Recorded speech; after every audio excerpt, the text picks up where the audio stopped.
Yeah, so how's things for you? Very good, mate. Very good. Fighting fit. Fighting fit? Well, it Part seems of the that gig. way. Yeah, that's right.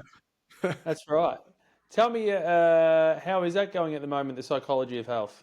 The psychology of health is going really well. It's obviously a brand, like, relatively speaking, a brand new venture.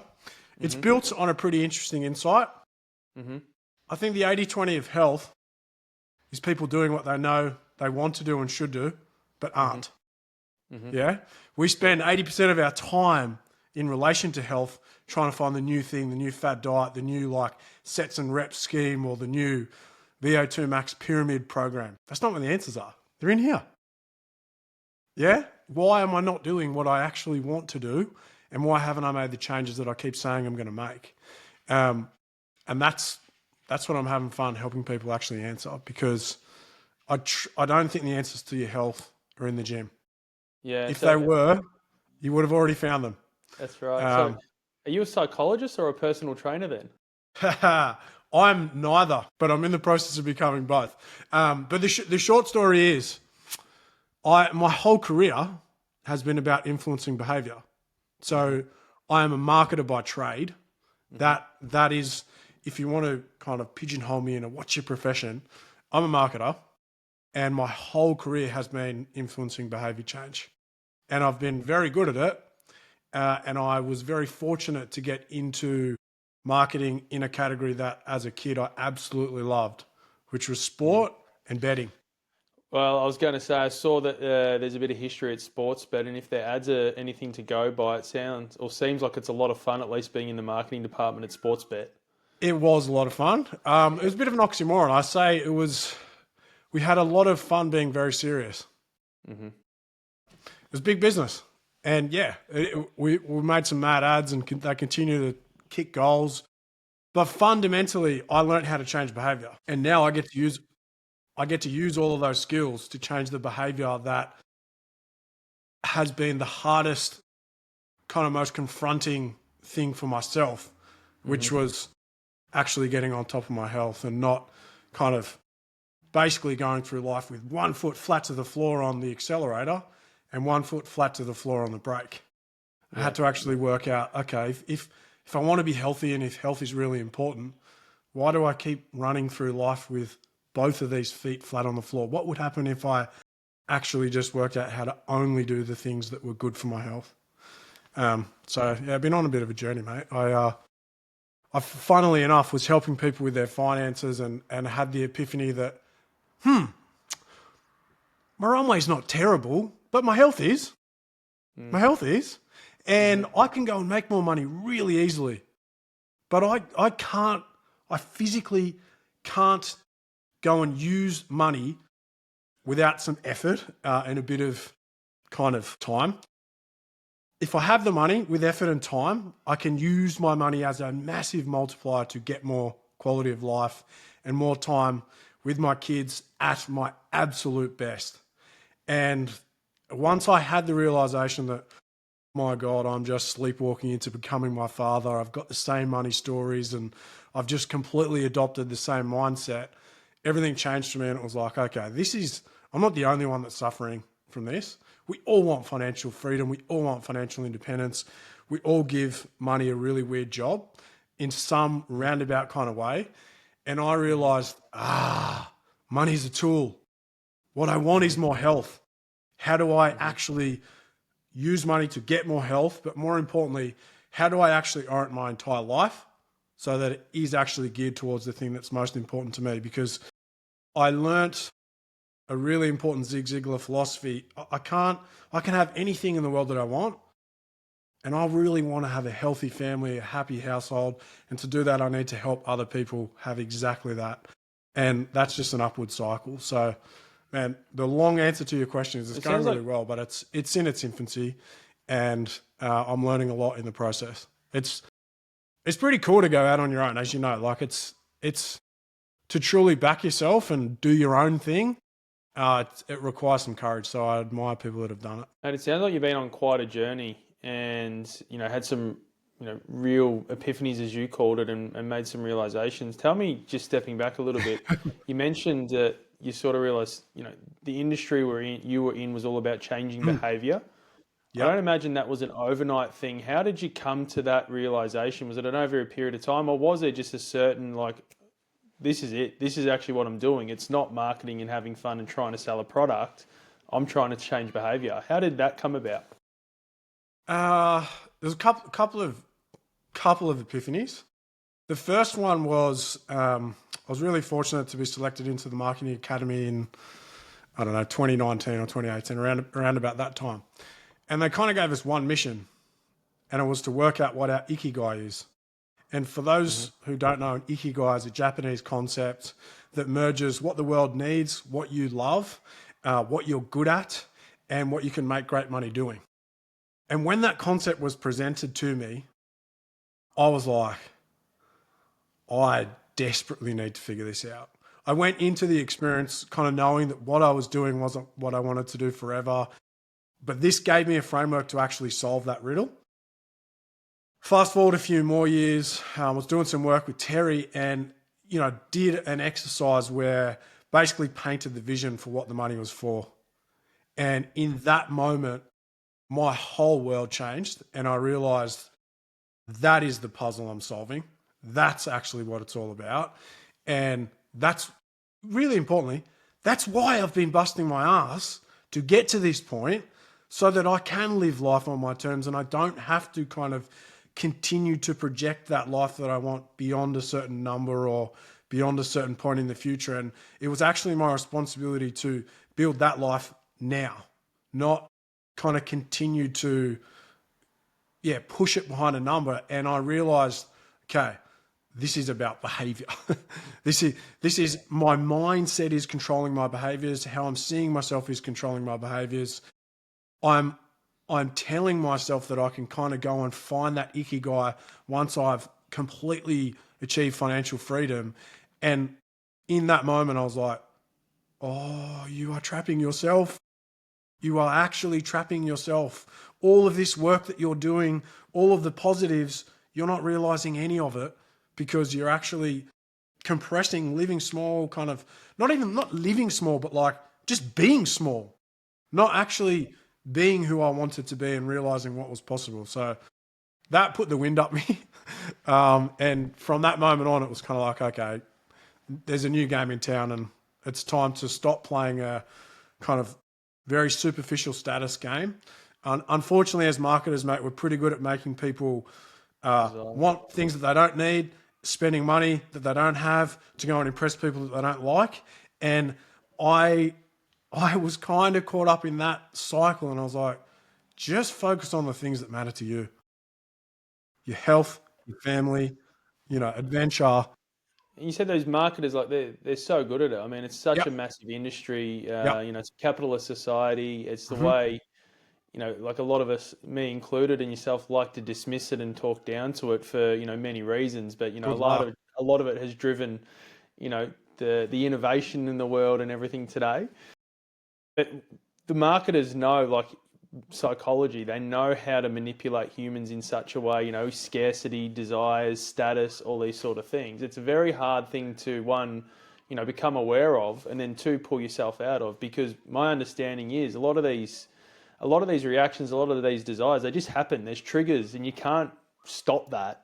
You can obviously manage your reaction to it. So, once you had this epiphany and got to that point in your life where sounds like, not to put words in your mouth, I'm playing the wrong game.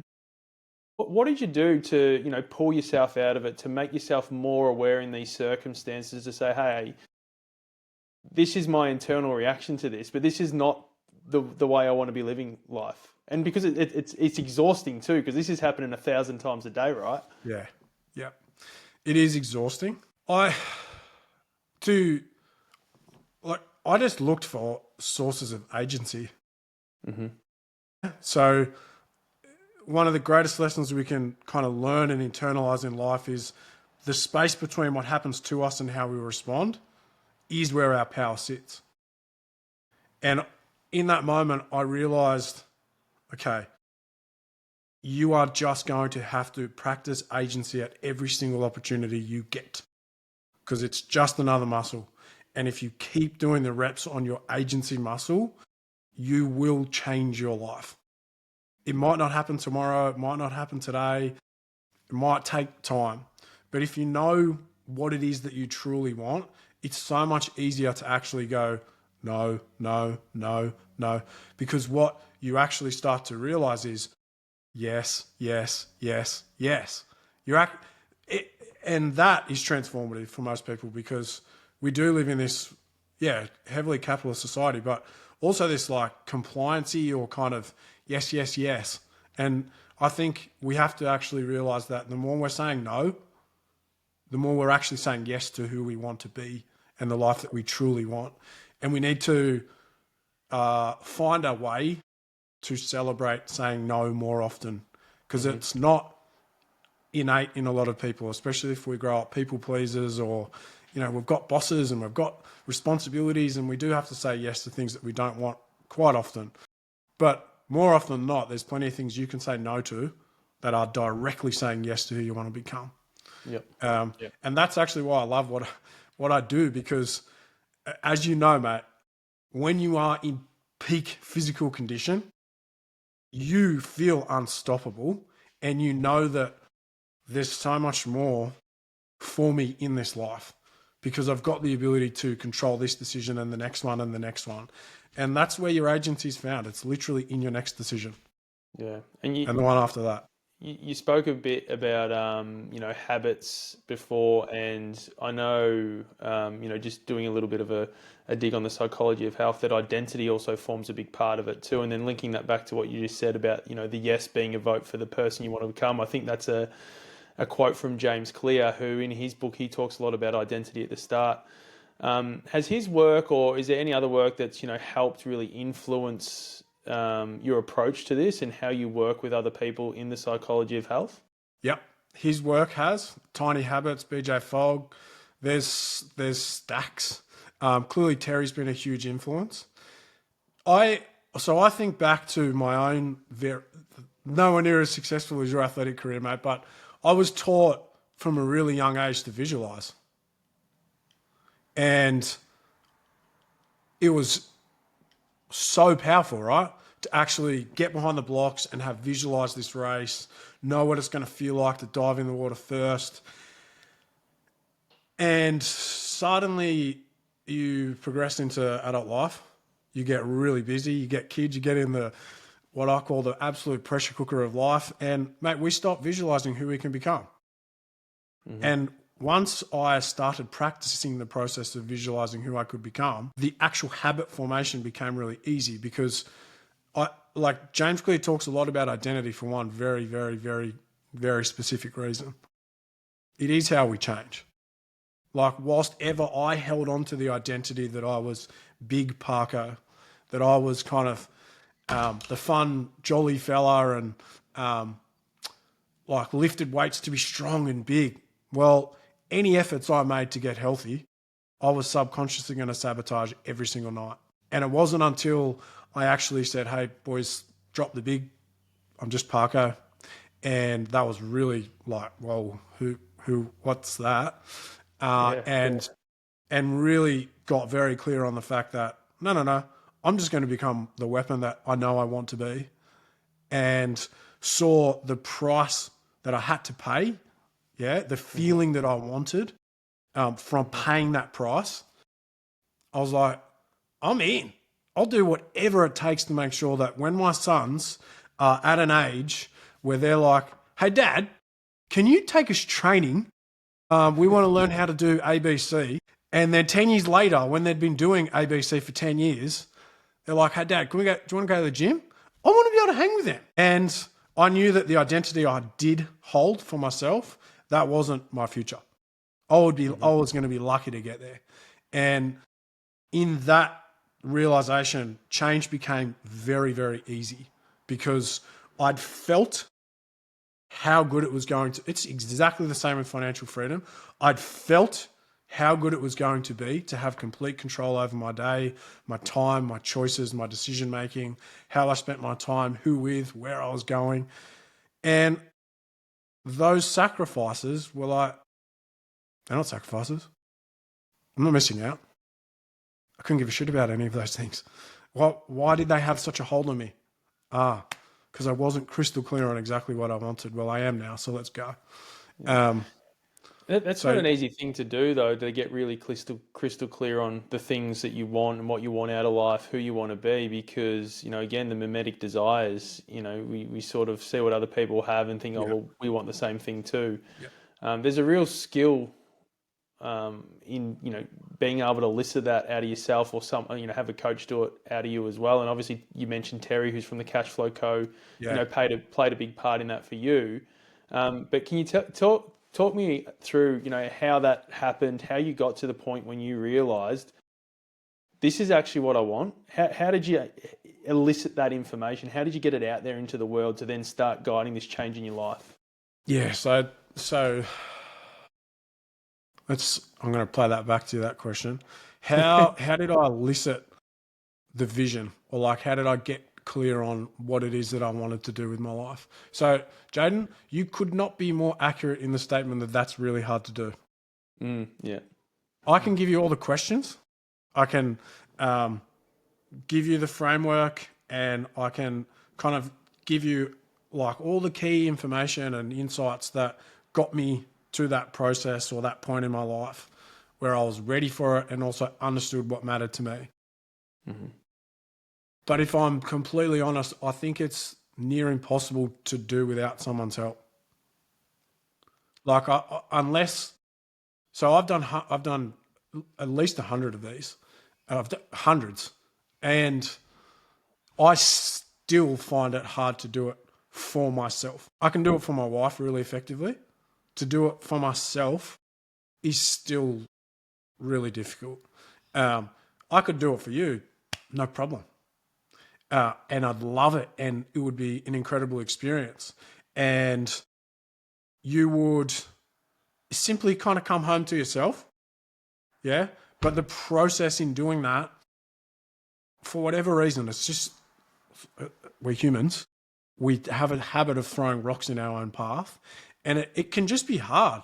Also, there's a real kind of knack to helping people feel safe in this process, because you are actually eliciting the unknown out of people, and that can be scary. Like it's really easy to look at the chart behind you, know that if I'm investing this much over this time frame and we follow history, that's what's going to happen. And that's like super motivating, super powerful, epic, right?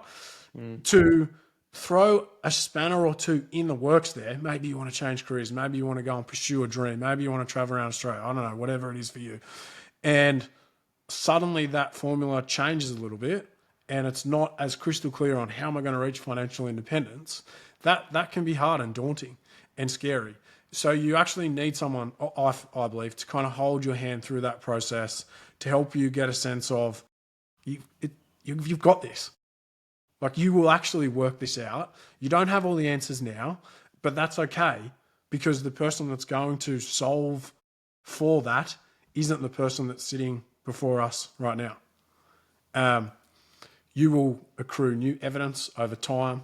And, I don't know about your footy history, but I'm sure at some point you had a very clear vision that you would be, playing on the G and wearing a certain colour, and it was crystal clear in your mind.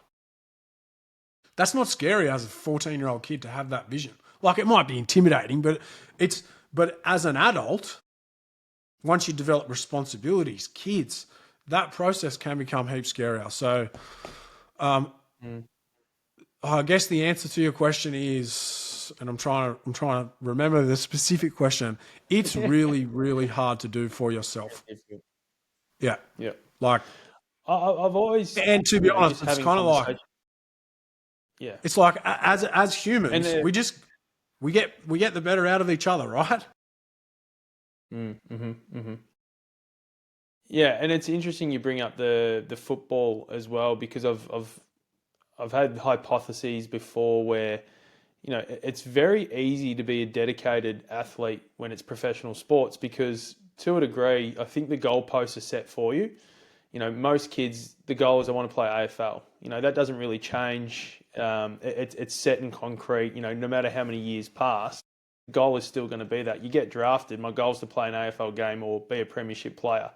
I mean, there's not much that can sort of deviate from that. So the goalposts never change. It's very clear what you're working towards and why you're getting up at 6 a.m. to go to the beach, to do your gym session, to, go for a run, whatever it is. But when it comes to life, and there's no one saying, hey, you need to be retired or, reach financial independence by age 50 and here's how much you're going to have to spend.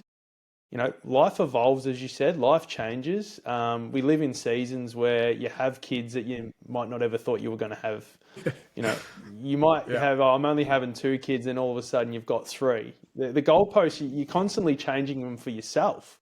And I think that's sometimes a pretty hard thing to plan for, when I don't know how I'm going to wake up and feel in 6 months and what's going to be the most important thing for me at that point in time. So I guess the point I'm trying to make, not only is it a really hard thing to do, but it's also something I think you've got to do consistently as the seasons in your life change, as the people in your life change. I don't know if your experiences has been the same, but also I'd love to know, since you went on this journey, which I know has been a few years, you've done some incredible things. I think you've spent a lot of time traveling Australia with the kids. You've obviously revolutionized your body and your health.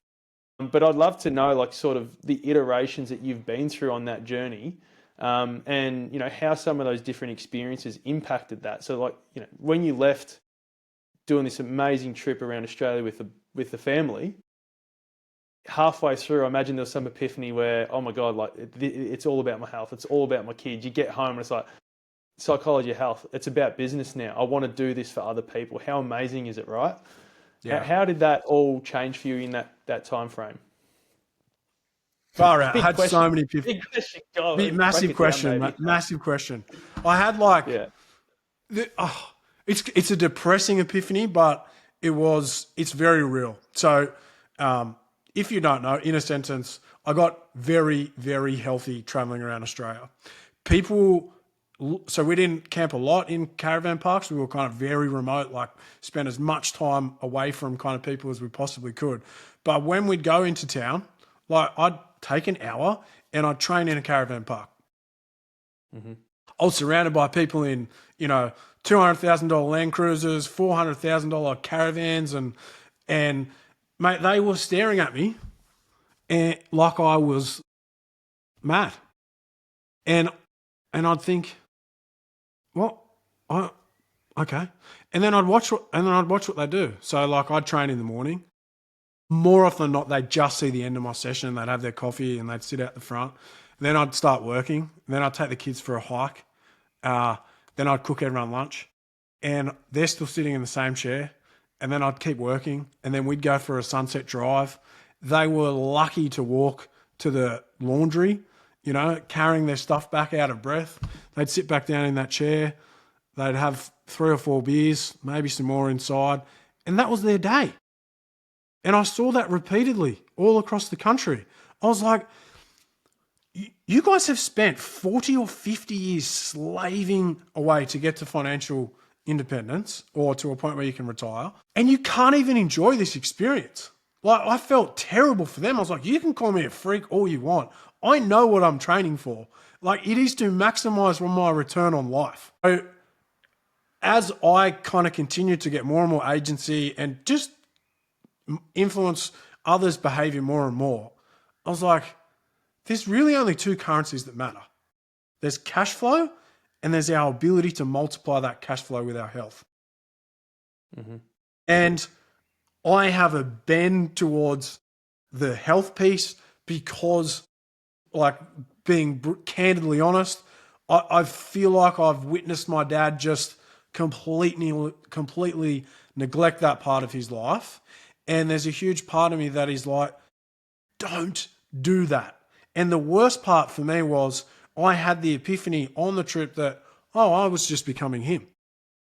Mm. I was literally just sleepwalking through my life, athletic career in the background, done. I'm just, in the grind, doing everything that I should be doing. And actually, I was just destroying my health. And I realized that the trip allowed me to actually practice all of the things that I knew I should be doing, that I wanted to do. I started eating really consistently. when I wasn't coaching and it was like 10 p.m. at night, when I was coaching someone in Western Australia and I had all the caravan lights on, when those nights didn't happen, I went to sleep like basically in line with my circadian rhythm. I woke up without an alarm clock. I woke up literally bursting out of my skin. I'd jump into calls and like my energy levels were just through the roof, and they just continued to grow as I got healthier and kind of felt better. And I was like, this isn't that hard. All I'm doing is what I wanted to do. I've just made the changes that I kept saying I was going to make. But I did actually need to get stripped out of my environment. And I think this is a critical epiphany. One of the easiest ways to kind of create change is change your environment. And I realize like not everyone has the ability to just get in a caravan and disappear for 12 months. Like that's I'm mindful of that. But if you do want to make changes to whatever aspect of your life you want to make changes, start with your environment because it's profound. Like we don't appreciate how much of our behavior is just an automatic response to the environment that we've created. And if we want to change the outcomes, just change your environment. Like what are some small changes that someone, like even if they can't, get out in a caravan for 12 months or, moving house or whatever it is, what are some small changes that you could suggest, like practical things straight away that going to have a big impact? Because one thing that comes to mind is having the fruit bowl front and center, have all garbage food. If it's in the house, it's hidden, out of sight, gone. Is that a good example? Yeah, that's a great example. I think there's so many. Like from a finance perspective, if you're truly looking for a fresh start, change your bank. Change the structure of your bank. Implement some, make it appear different. Give it very specific jobs. For me, I have a bike and 2 kettlebells that are 5 paces away from this desk. Yeah. If I have a cancelled meeting or if I know I'm going to talk to someone on a phone for 45 minutes and that's the only window I get on that bike and I ride for 45 minutes. Our kitchen, as you say, we have a very specific, this is where the kids' stuff is, and it's the only time that drawer gets opened. That's it. And it's not terrible food, but it's just stuff that I don't really want to eat. The environment in our bedroom is set up for 2 things. I'll let you guess what one of them is. It needs to be intentional to the outcome that you want, and if it's not, change it. There's so many, but they are disgustingly underappreciated how profound they actually are. It's got to be easy to do what you want. And obviously the environmental design is important, and it sounds like this is something that, you had the epiphany, as you said, when you're on this trip. You also mentioned that, you became really aware that you're turning into your dad. How did your kids influence all this? They've changed me profoundly, mate. They have had the best and most profound, but also revealed all the work that I still need to do. They have helped me realize what is truly important. I know that's kind of very cliched, but my wife and I, we kind of sporadically do it.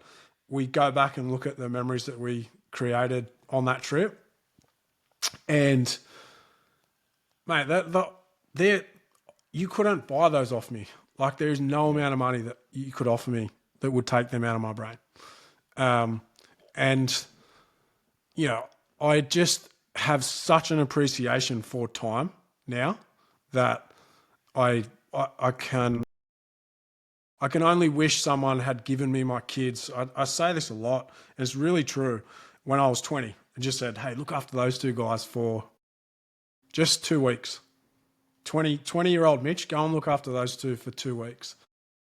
The way I would have spent my 20s and a fair chunk of my 30s would have been pretty profoundly different. Because A, they take so much of your time, but B, they make you so aware of how rich quality time truly is. So they've changed my perspective on just everything, even the work that I'm doing. Right, I have a responsibility to come home to them in the best possible frame of mind, not feeling like I'm begrudgingly going through my life kind of to support my family, and doing it because I have to. And it's like I actually need to return home to them feeling fulfilled by the work that I'm doing and pass those vibes on to them and show them that work is another avenue for agency. You can express who you want to become in your work, and the more you can do that, the better life you're going to live. And, that's something that, candidly, like I didn't have modeled to me. And I was kind of like, I want to model that to my boys because I want them ultimately to not spend 10, 12, 14, 80 hours a week traveling different states and whatever, doing things that aren't truly what they want to do just because they feel like they should. I wanted them to see what does it look like when someone steps into their ikigai and actually does the work to find the answer to that question. Full disclosure, this is coming at a cost for me right now. Yeah. Like I'm not sitting before you going, I've got all the answers and it's this. Like I'm in the thick of it. I'm working it out. But I do know that the work I'm doing is paying dividends, mate. It's compounding. So I have faith. Yeah. No, that's awesome. And you're obviously quite ambitious with everything you're doing. Like we've spoken about your own health. I know you're really big into financial freedom or independence, and I don't imagine you spend a heap of time on that because you've got the systems dialed in. But being so ambitious and starting a business, balancing that with two young kids, because, I'm like you, I'm selfish. Anything I put my mind to, I want to be really, really good at. It doesn't have to be the best, but just the best that I can be. So whether that's footy, golf, business, being a dad, Yeah. I just want to put, time and effort into it all. And it's probably something that my nan always instilled in me when I was young. She said, if there's a job worth doing, it's worth doing properly. And that can hold me back in a lot of areas where it probably isn't as appropriate. But I think, when you are ambitious and want to do such really good things, there's 24 hours in a day. Do you have some quick shortcuts or something like that you could share with us that are just, you said, when I come home, I've got to be the best version of myself for the boys. Is there a time where you're like, no, work's done, it's family time? Are there any little systems like that you've been able to implement into your personal life so there's some clear boundaries where no, this is dad mode, this is work mode, this is Mitch mode? Anything you could share? The simplest, easiest one I can give you is in that moment when you're about to walk inside, grab a Post-it note and put what you're leaving at the door in the letterbox. Take a couple of deep breaths, write it, like literally write it on the Post-it. It's hard for me because sometimes I work inside. I work at home most of the time, so I have to go outside to do this. But physically write it out, put it in the letterbox. Done. Deal with it tomorrow. It's not... I'm not of the view that like I can't work in front of my kids or I won't or anything like that. I actually, like I find it difficult, but I do want to model to them that work is enjoyable and like I'm doing this because it's fun. And I enjoy it. It energizes you, it's purposeful, it gives you energy when you get home. Yeah. Like I think the easiest thing I can kind of say to that question is I've just got much clearer on what I don't do now. Like so all of these things I enjoy. Golf, surfing, skateboarding, like just riding my bike for the sake of going for a ride. I really quite like snowboarding. I haven't done any of those things for years. And it's not because I couldn't. It's simply because they're not as important as the things that I've actually identified as top priorities. I just can't do, like, I can't do it all. Yeah. I can't do it all. And to be frank, I don't even really want to be super balanced. I just want to be super focused on becoming who I want to be. And again, it's that no piece, right? It's like I love golf, man.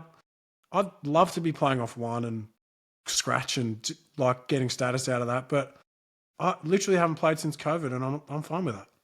Yeah. Like, Reminds me a bit of a story about Warren Buffett, where he spoke to someone, about the guy trying to achieve all these things, and he said, write out your 25 things that you want to do in your yeah, life.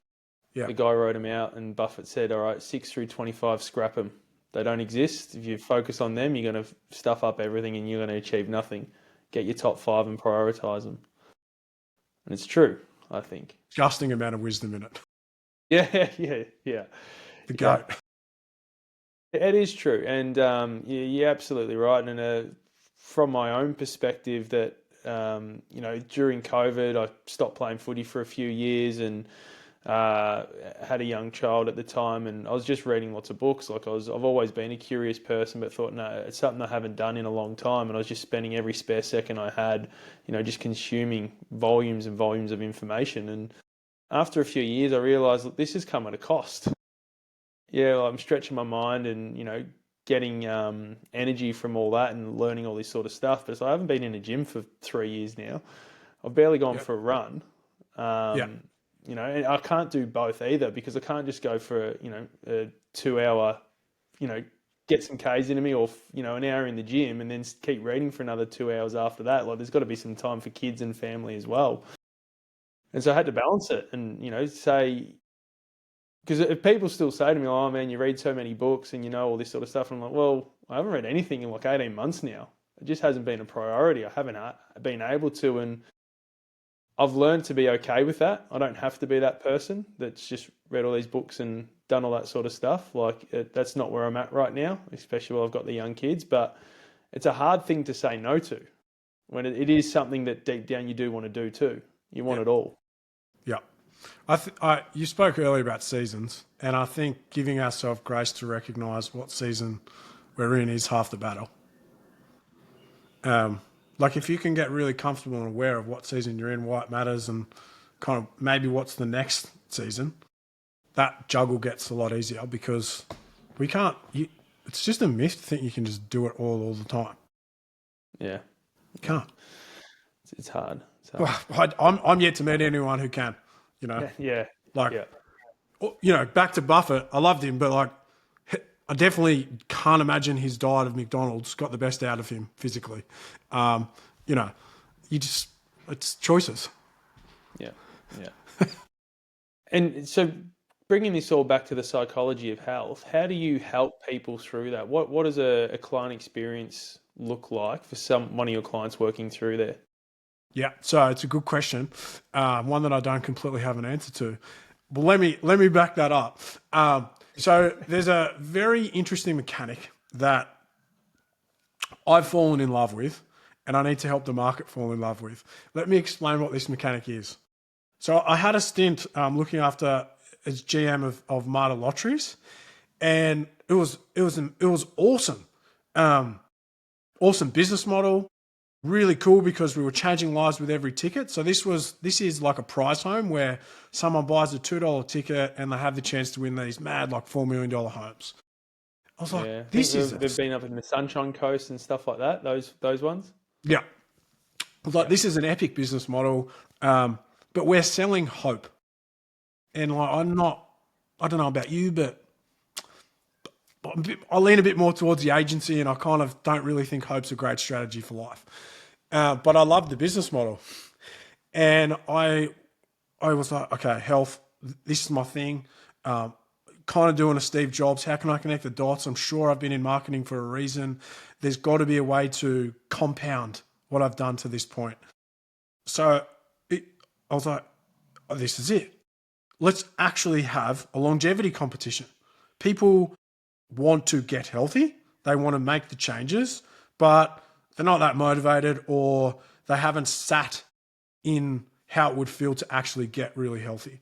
So I'm like, okay, if I can help them sit in that feeling of being really healthy, they're much more likely to pay the price, exactly what I felt. And they're much more likely to do the 80-20, aka the things that they know they should do, they want to do, but they're not, like going to bed early, or at a consistent time, getting their sleep, eating better food, and moving more. I was like, I love competition. How would I speak to me 2-3 years ago what would have got me to have woken up and just said, "Oh, give me that," and it was a competition. So the premise is you compete against people who are like you, aka professionals, fathers, kids, stacks of responsibilities. You are a success. But when you wake up in the morning, you go to get changed and you're kind of like, probably doesn't quite match my status. You've got the means to do something about it, but you haven't yet. So what's a really interesting way to motivate behavior? Compete and put a very big carrot at the end of it. So that beautiful Vanguard chart, I know at the end of that, there's a big pot waiting for me if I continue to do the behaviors that I need to do to get there. Same thing with this. Invest in yourself, invest in the competition. So call it a 10K entry fee. Compete against 19 other people just like you. And if you score the best across VO2 max, which is the greatest predictor of your mortality, your muscle mass, which is a really, really important marker in terms of the quality of life that you're going to have, your grip strength, and how much fat you're carrying around, aka like you want to carry as little as possible, within reason, because you need to perform. And that's why all of those four things are evenly weighted. The person who performs the best across those mechanics wins. And they will achieve, I hope, what I did in far less time, which is get to a point where you are literally in the top 1%, and you do that in the space of a year, and you realize, I now know what's sustainable for me for the rest of my life. Not for 2 minutes, not for 2 months, not for 2 weeks, but actually for 52 weeks of the year for the rest of my life. Because I did 75 hard. And if anyone's looking for like a free kind of really cool option to help them with the psychology of their health, it's a good one, but it's also not sustainable. Like to do 14 sessions a week and only eat a certain way for the rest of your life every single day is actually not, to your point, like life changes, things happen, and you need to be able to adjust. But those markers that I spoke to, they're important no matter what season you're in. So how do I work out how to perform in those markers whilst sustaining the life that I actually want? Like, or put another way, how do I use my health to be the engine that fuels the life that I want? Because really, all of us get to a point in our life where health is the only thing that matters. Like nothing else matters once you reach that point. And the longer we can push that out, the better the life we're actually living today.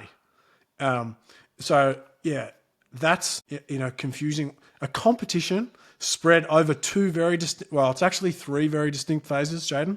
There's a readiness phase, which is where we work up here, the psychology, set the vision, set your identity, work out what the standards are for you. How are we going to operationalize this? We do the environmental overhaul. We actually get under the hood of like what's going on and who do you want to become. Then we sprint for 3 months. And it's called a sprint because anyone can do it. Anyone can do anything hard for 3 months. And I expect, everyone to come through that 3 months completely different. But here's where it gets interesting. What you can do in 3 months, who cares? So the next 9 months is called the cement phase. And that's ultimately where you work out what's sustainable for you for the rest of your life.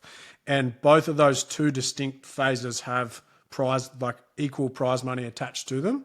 And testing, where we get on the bike and we jump on the chin-up bar and we get you on the DEXA scan to do your composition measurements. And someone will win and literally get rewarded for doing what they want to do anyway. So, yeah, a bit of fun, mate. Bit of fun. Pretty cool. It's pretty cool. You're spot on. Definitely a way to motivate people, though, too. Like, if you don't get the motivation from wanting to live the sort of life that you've created now by, getting your health under control, well, money might be a good secondary motivator. Well, I think health is wealth. And like I said, I really think there's just two main currencies that we're optimizing for.